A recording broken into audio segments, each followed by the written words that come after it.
Što mislite o poskupljenju? Što mislim o poskupljenju?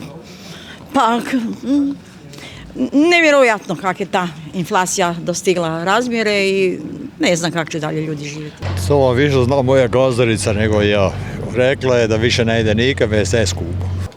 Pa ne sviđa mi se to baš. Mislim da bi onda ako poskupljuju ovak namirnice, to da bi onda trebala i plaće ići gore.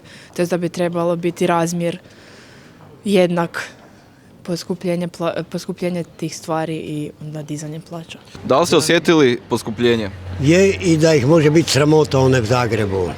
Komplet koliko je god ima u Saboru. Tako. Katastrofa.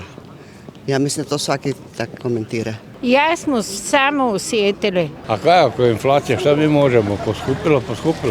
To je, A recimo što se gorivo tiče, ja kao penzioner, ja nam točim za 100 kuna, meni više košta cestarina nego benzin.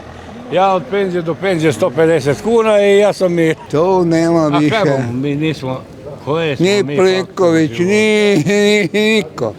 Jednostavno nije fair, pogotovo u kakvoj smo situaciji danas i mislim i sad je referendum za to da bi nam se i voda poskupila i s tim da će Varaždin kupiti izvor u Ivancu.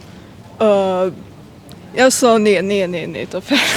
Loše mislim, to valjda po defaultu kad se čuje poskupljenje, onda ljudi pobjesne i sve, ali a kaj bomo, ne znam kaj da velim, morat ćemo se pomiriti s tim.